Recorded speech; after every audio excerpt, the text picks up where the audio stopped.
बिस्मिल्लाहिर्रहमानिर्रहीम। अस्सलाम वालेकुम नाज़रीन, मैं हूं फ़ैयाज़ राजा और आप देख रहे हैं आपका अपना यूट्यूब चैनल। दोस्तों, वफाकी हुकूमत इस्लामाबाद से इंतहाई अहम तरीन और बहुत बड़ी डेवलपमेंट आज की रात। इंतहाई अहम इस वक्त पाकिस्तान इनकलाब के बहुत बड़े धाने पर खड़ा हुआ है और आइंदा 40 दिन पाकिस्तान के अगले 25 बरसों की सियासत के लिए इंतहाई अहम है। और आज ही के दिन इमरान खान ने अपना आखिरी कार्ड खेल दिया है। रात गए इस सबसे बड़ी खबर के साथ तमाम तर गेम मुकम्मल तौर पर तब्दील। ताज़ा तरीन इत्तलात के मुताबिक पाकिस्तानी इस्टेब्लिशमेंट के दो बड़ों के दरमियान हंगामी राबता हुआ है और आइंदा 40 दिन इस बात का फैसला करने जा रहे हैं कि अपनी 100वीं सालगिरह पर यानी 2047 में पाकिस्तान कहां खड़ा होगा। अहम तरीन मौका पर इमरान खान के इस आखिरी कार्ड की क्या तफसीलात हैं। 30 जून से पहले इमरान खान एक तरफ, माफिया हैंडलर्स और सहूलतकार दूसरी तरफ, और उनके दरमियान आखिरी मार्का होगा। याद रखें, इमरान खान ने इस दिन का बिलअमूम 28 बरस तक और बिलखसूस पिछले 2 बरसों से इंतज़ार किया है। सब्र आजमा इंतज़ार। ये आखिरी कार्ड क्या है, इसके समझने से पहले आपको ये जानना होगा कि इस प्लेटफॉर्म पर बारहा हम इस बात की तरफ जिक्र करते रहे, इस बात की जानिब इशारा करते रहे कि इमरान खान एक टेस्ट प्लेयर हैं।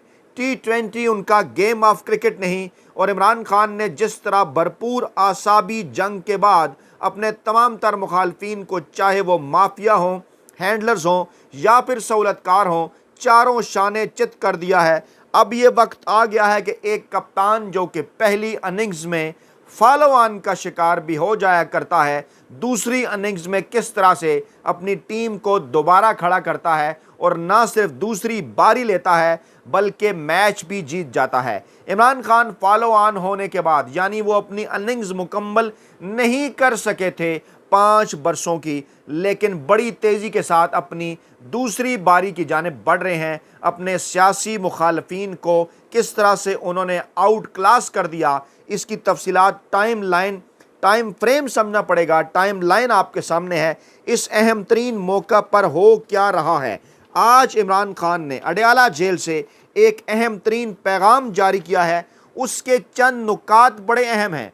पहले वो नुकात हम आपके सामने रखेंगे एक एक करके। अपनी गुज़श्ता वीडियो में इंग्लिश में, अंग्रेज़ी में इमरान खान का ये पैगाम हमने आप तक पहुंचाया ज़रूर था, लेकिन अब इस पैगाम की बुनियाद पर ज़रा गौर कीजिए। ये पैगाम किस मौके के ऊपर सामने आया है। एक ऐसे मौके के ऊपर कि जब अब मामला पहुंच चुका है हिजड़ों तक। जी हाँ, मामला खुसरों तक पहुंच गया है और अब खुसरे पाकिस्तान तहरीक इंसाफ की सियासी क़यादत पर हमला कर रहे हैं। आखिरकार ऐसा क्यों हुआ और आज इमरान खान ने क्यों अपनी रोपोश क़यादत को सामने आने का कह दिया, ऐलान कर दिया कि अब ग्राउंड में निकल पर क़यादत करने का वक्त है। हमाद अज़हर ने चेहरा कराया, उसके बाद फिर वो यहाँ से रवाना हो गए और इत्तलात हैं कि मुराद सईद भी जल्द पाकिस्तानी अवाम के दरमियान होंगे। ये सब कुछ एक ऐसे मौके पर हो रहा है कि इस वक्त जो मौजूदा हुकूमत है, चुनतखब हुकूमत, और वो जो मौजूदा माफिया है, हैंडलर्स हैं, सहूलतकार हैं, इस्टेब्लिशमेंट है और अदलिया को भी नहीं बल्कि कहना चाहिए सिर्फ चीफ जस्टिस ऑफ पाकिस्तान है और चंद शायद 1 या 2 जजेज़ हैं 50 के करीब जो इस वक्त पाकिस्तान के अंदर 50 से 60 के दरमियान जो जजेज़ हैं पाकिस्तानी हाई कोर्ट्स के अंदर और सुप्रीम कोर्ट ऑफ पाकिस्तान में, उनमें से गिनती के सिर्फ चंद जज जो हैं वो इस निज़ाम दीन के सिस्टम के साथ खड़े हुए हैं। इस सिस्टम के साथ खड़े हुए हैं जो कि पाकिस्तान में गुज़श्ता 75-76 बरसों से पाकिस्तानी अवाम की रगों से खून का आखिरी कतरा तक निचोड़ने के करीब पहुंच चुका है। आइंदा चंद दिनों के अंदर होने क्या जा रहा है, तमाम तर रवाबित कर लिए गए बैरूनी दुनिया के साथ, IMF के साथ, वर्ल्ड बैंक के साथ, तुर्की, ईरान, सऊदी अरब, हर तरफ अपने हरकारे उन्होंने दौड़ा दिए। कहीं से भी भीख नहीं मिल रही। आने वाला बजट इंतहाई अहम है और इमरान खान को अच्छी तरह से इस बात का अंदाज़ा है कि ये चुनतखब हुकूमत इस अहम तरीन मौका पर मुकम्मल तौर पर पहले ही नाकाम है, आगे चलकर नाकाम होगी।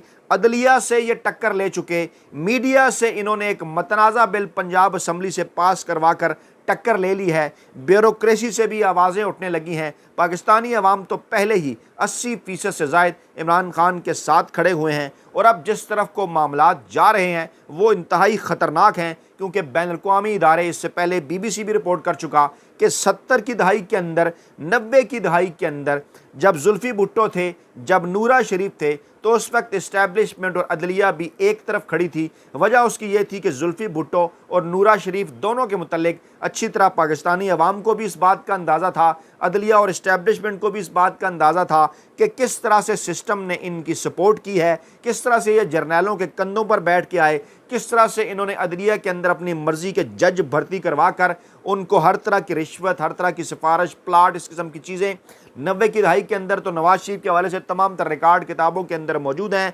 जुडिशरी के हवाले से जो कुछ जुल्फ़ी भुट्टो करते रहे वो भी एक रिकॉर्ड है, किस तरह से जनरल अयूब को वो डैडी कहकर यहाँ तक पहुँचे थे और उसके बाद नवाज शरीफ किस तरह से जनरल ज़ियाउल हक को अपने अब्बा जी करार देते थे। ये तमाम तर सूरत-ए-हाल पाकिस्तानी अवाम, पाकिस्तान की तारीख़ में आपके सामने थी। लेकिन फिर क्या होता है कि एक शख्स आता है जिसका नाम है इमरान खान, पाकिस्तानी अवाम का कप्तान, जो कि आउट ऑफ सिलेबस साबित हुआ, जो कि ना जुल्फ़ी भुट्टो है और जो कि ना नूरा शरीफ है, और उसने बारहा आपको ये पैगाम पहुँचाया कि आपने घबराना नहीं है क्योंकि डट के खड़ा है कप्तान। इस मौके पर इमरान खान की जानिब से ये है जनाब यारी सूरत-ए-हाल। इमरान खान ने मुकम्मल तौर पर इनकलाब का जो बीज उन्होंने बोया था, अब वो फल देने के लिए बिल्कुल तैयार है। और ये 40 दिन, याद रखिए, ये 40 दिन पाकिस्तान के सियासी मुस्तकबिल के हवाले से इंतहाई अहम है। इमरान खान का आखिरी कार्ड क्या है? बानी चेयरमैन पाकिस्तान तहरीक इंसाफ इमरान खान का खसूसी पैगाम क्या है? 22 मई 2024 की ये तारीख याद रखिए। 9 दिन है मई के, 30 दिन है जून के। इन 39 दिनों के अंदर 1 जुलाई से पहले पहले अगले 40 दिनों के अंदर इंशाअल्लाह ताला बदला हुआ पाकिस्तान आपको नजर आएगा। मुल्क की तारीख के गुज़श्ता स्यातरीन 2 बरसों के दौरान ये इमरान खान का पैगाम है। पाकिस्तान तहरीक इंसाफ को पूरी ढटाई से बदतरीन सियासी जबर इंतकाम का निशाना बनाया गया। हम पर इज्तमाई सज़ा, कलेक्टिव पनिशमेंट जैसा ममनुआ जंगी हरबा आजमाया गया। हमारे घरों की हुर्मत पामाल की गई, हमारे लोगों को कत्ल किया गया, उन्हें बदतरीन तशद्दुद का निशाना बनाया गया, हमारे लोगों के कारोबार तक तबाह किए गए और वहशत व बर्बरियत के इस पूरे सिलसिले के दौरान बूढ़ों और बच्चों तक को नहीं बख्शा गया। हम अब तक पाकिस्तान के लिए ही निहायत सब्र व हम्बल का मुजाहरा करते आए हैं, मगर अब बस बहुत हो चुका। रऊफ़ हसन पर वहशियाना हमला निहायत इश्तियाल अंगेज़ है, जिससे साफ जाहिर होता है कि इस मुल्क का नाम नहाद ताकतवर गिरोह इख्तलाफ राय को बर्दाश्त करने पर किसी सूरत आमादा नहीं और मसाइल के हल पर तवज्जो देने की बजाय ऐसे बुज़दिलाना हथकंडों पर उतर आया है। मैं निहायत इसरार से मुसलसल ये भी कहता आया हूँ कि सियासी इस्तेकाम के बगैर मुआशी इस्तेकाम का कोई तसव्वुर ही मुमकिन नहीं, और गुज़श्ता 2 बरस में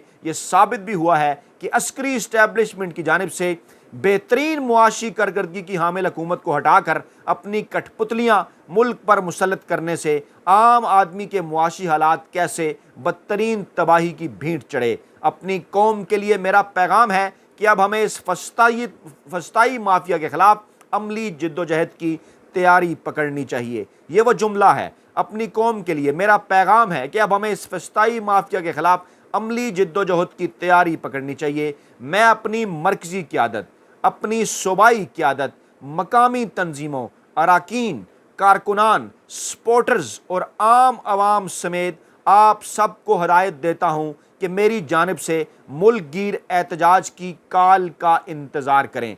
अब इस बात को यहीं रोकिए और एक बयान की तरफ मैं आपको लेकर चलता हूँ, और वह बयान है पाकिस्तानी अफवाज के तर्जमान ISPR की जानिब से। अफ़गानिस्तान से पाकिस्तान में दहशतगर्दी के वाक़यात में इजाफ़ा देखा जा रहा है। ISPR मैं लिंक करता हूँ आगे जा चलकर इन 2 ख़बरों को और इस माहौल को कि माहौल क्या बन रहा है पाकिस्तान के अंदर।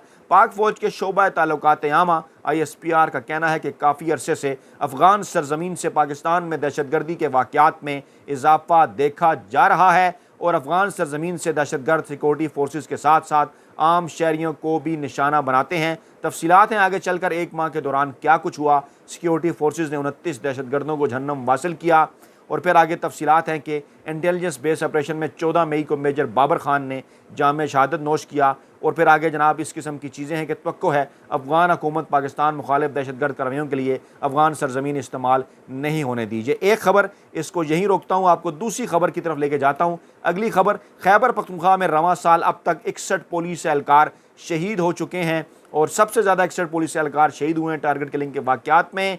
और जनाब 3 सियासतदान शहीद, 2 ज़ख्मी हुए, 15 एहलकार फोर्सेस के शहीद, 57 ज़ख्मी हुए, FC के 13 एहलकार शहीद, 33 ज़ख्मी हुए। तफसीलात मैं इसलिए आपके सामने रखता हूँ, बोर आपने नहीं होना, इन मामलात को आपने समझना है। ये जो दोनों खबरें हैं ये बड़ी सिग्निफिकेंट हैं। जंग जियो ग्रुप ने बड़ी हेडलाइंस के तौर पर ये छापी हैं एक ऐसे माहौल के अंदर कि जब पाकिस्तान की जो सबसे बड़ी सियासी जमात है उसको दीवार से लगा दिया गया है। बड़ी सियासी जमात की मरकज़ी क़यादत पर हीजड़ों के ज़रिए हमले किए जा रहे हैं। और सूरत हाल ये है कि आज जब उन्होंने एक प्रेस कॉन्फ्रेंस की रऊफ़ हसन साहब ने पाकिस्तान तहरीक इंसाफ के मरकज़ी सेक्रेटेरिएट में, तो वहाँ पर पुलिस ने धावा बोल दिया, बजाय इसके कि वो रऊफ़ हसन के ऊपर कातलाना हमला करने वाले मुजरमों को गिरफ़्तार करती, वो रऊफ़ हसन पर, पाकिस्तान तहरीक इंसाफ की क़यादत पर चढ़ दौड़े। एक ऐसे मौके के ऊपर कि जब वहाँ पर UN का वफ़द भी मौजूद था, रऊफ़ हसन साहब की खैरियत आफ़ियत दरियाफ़्त करने के लिए, उनकी अयादत करने के लिए, पाकिस्तान तहरीक इंसाफ के साथ गुफ्तगू करने के लिए मौजूदा माहौल के अंदर। और फिर हम्माद अज़हर साहब सामने आए और किसी ने क्या खूब कहा कि ज़बरदस्त वो खेल गए हम्माद अज़हर साहब। उन्होंने कहा कि जनाब बिल्कुल अब रोपोश की आदत नहीं रहेगी, सामने आएंगे। और उसके बाद फिर पुलिस ने वहाँ पर छापा मारा और UN के वफ़द ने खुद अपनी नज़रों से सब कुछ देख लिया जो गुज़श्ता 2 वर्षों में पाकिस्तान तहरीक इंसाफ, जो पाकिस्तान की सबसे बड़ी सियासी जमात है, उसके साथ हो रहा है। इसी दौरान एक और बड़ी डेवलपमेंट होती है, एक एक करके आपको लेके आगे बढ़ूँगा, फिर लिंक करते हैं। पाकिस्तान तहरीक इंसाफ का वफ़द मौलाना फजल रहमान से मिलता है। सियासी जमातों में इख्तलाफात को कम नहीं तो नरम ज़रूर किया जा सकता है। मौलाना फजल रहमान ये बयान देते हैं और फिर वो ये कहते हैं कि जनाब पाकिस्तान तहरीक इंसाफ हमें मनाने की कोशिश कर रही है, ये जंग ने तो नहीं, डान ने रिपोर्ट किया। और फिर वो बात करते हैं, वो कहते हैं 10-15 साल से जारी ऑपरेशन के बावजूद दहशतगर्दी में इजाफा हो रहा है, मुल्क में आइन और पार्लियामेंट की कोई हैसियत नहीं रही, जमहूरियत हार रही है, हमें तमाम सियासी जमातों को मुश्तरका पॉइंट पर आना होगा, इख्तलाफात को कम नहीं तो कम से कम नरम ज़रूर किया जा सकता है। अब इस एक बात को ज़रा समझ लीजिए, एक तो मौलाना फजल रहमान साहब अवामी तहरीक के हवाले से वो बात कर रहे हैं, चलाने के हवाले से, दूसरी जानिब मुज़ाकरात के हवाले से भी उन्होंने एक बात की है। क्योंकि इसको ज़रा समझिए, जो मेरे सोर्सेज़ हैं, जो मेरे ज़राए हैं, उनका ये कहना है कि ठीक है मौलाना फजल रहमान के साथ पाकिस्तान तहरीक इंसाफ की क़यादत तो राब्ते कर रही है, लेकिन मौलाना फजल रहमान साहब को कुछ सर्कल्स की तरफ से इस सारे मामले के ऊपर हमायत भी हासिल है कि एंटी इस्टेब्लिशमेंट बयानियाँ इमरान खान से छीन कर उनके हाथ में दिया जाए और पाकिस्तान तहरीक इंसाफ कुछ भी बात करती है उन पर हमले कर दिए जाते हैं। इस किस्म के सारे मामलात, उनके सेक्रेटेरिएट पर हमला होता है। मौलाना फजल रहमान किस किस्म की ज़ुबान इस्तेमाल करते हैं उनको को पूछता तक नहीं है। मामलात किस तरफ को जा रहे हैं मैं आपको समझाना क्या चाह रहा हूँ। मुश्तरका जदोजहद का उनसे सवाल किया गया, उन्होंने कहा कि अभी इत्तफाक तो हुआ है लेकिन अभी हमने खैर सगाली का माहौल बनाना है। फिर जब मुज़ाकरात की बात होती है, उनसे सवाल किया जाता है तो कहते हैं हम इस वक्त किस पर एतमाद करें। बातचीत तो उस वक्त की जाती है जब एतमाद हो, जब एक ज़ुबान हो। और बातचीत कौन करेगा? वज़ीर-ए-आज़म करेगा, सदर ममलकत करेगा, आर्मी चीफ करेगा। अभी तो ये मालूम नहीं कि कौन बातचीत करेगा और किसके साथ करेगा। और फिर उन्होंने कहा कि तहरीक इंसाफ की जानिब से हमें मनाने का सिलसिला जारी है। पाकिस्तान तहरीक इंसाफ को इस इनकलाबी लम्हे के ऊपर अपने तमाम तर कदम इंतहाई फूंक फूंक कर उठाना होंगे। मौलाना फजल रहमान साहब के माजी को भी देखना होगा।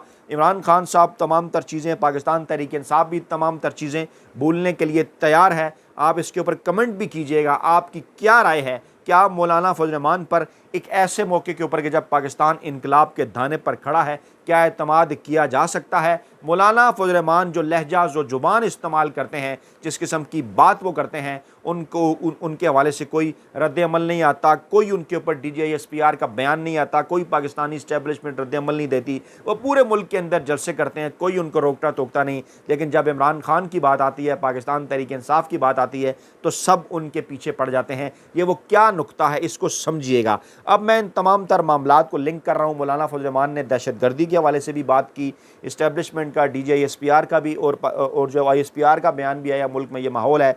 कहा यह जा रहा है कि इस तमाम तर सूरत हाल के अंदर किसी न किसी जगह कोई एक ऐसी कंस्पिरेसी थ्योरी ज़रूर पक रही है, इसके ऊपर हमें देखना चाहिए, गौर करना चाहिए पाकिस्तान तहरीक इंसाफ को भी कि खुदा न ख्वास्ता ऐसी अवामी तहरीक की सूरत जिसमें मौलाना फजल रहमान भी शामिल हों, 9 मई की तरह का कोई वाक़या करके जब पाकिस्तान इनकलाब के धाने पर खड़ा है, एक बार फिर पाकिस्तान तहरीक इंसाफ के गिर्द को घेरा तंग करने की कोशिश की जाएगी, उनके ऊपर पाबंदी लगाने या पाकिस्तान तहरीक इंसाफ को ख़त्म करने, इस किस्म की चीज़ों के हवाले से, और खुदा न ख्वास्ता कोई ऐसा वाक़या जो है वो करवा कर जो है वो इस किस्म की कोई हरकत की जा सकती है। इन तमाम तर चीज़ों पर गहरी नज़र जो है वो रखनी होगी।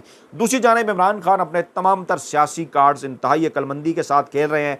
आज बड़े ही वाज़ेह अंदाज में उन्होंने अपना आखिरी कार्ड खेल दिया, मौलाना फजल रहमान को भी पैगाम दे दिया कि जनाब आपकी हमें इतनी ज़रूरत नहीं, आपके बगैर भी हम अवामी तहरीक के अंदर जो है वो जा सकते हैं। और ऐन उस मौके पर कि जब ये मुलाकात हो रही थी, ये सारे मामलात हो रहे थे, इमरान खान ने इंतहाई कामयाबी के साथ अपना आखिरी कार्ड खेला। तो खैर आपको इमरान खान की जो सियासी समझबूझ है उसके ऊपर भी एतमाद रखना चाहिए। अब तक बड़े ज़बरदस्त और बेहतरीन अंदाज में एक टेस्ट प्लेयर की तरह इमरान खान खेले हैं, लेकिन ये एक ऐसा मौका है कि पाकिस्तान तहरीक इंसाफ की इमरान खान के अलावा भी जितनी क़यादत है उन सबको फूंक फूंक कर अपने कदम रखने होंगे। आपके फीडबैक का इंतज़ार रहेगा। कमेंट बॉक्स के अंदर इस इंतहाई अहम वीडियो, अहम व्लॉग के ऊपर आपकी राय ज़रूरी है, ज़रूर कमेंट कीजिएगा। अपना बहुत ख्याल रखिएगा, दुआ में याद रखिएगा। नई वीडियो के साथ जल्द हाजिर होंगे। अल्लाह ने के बाद।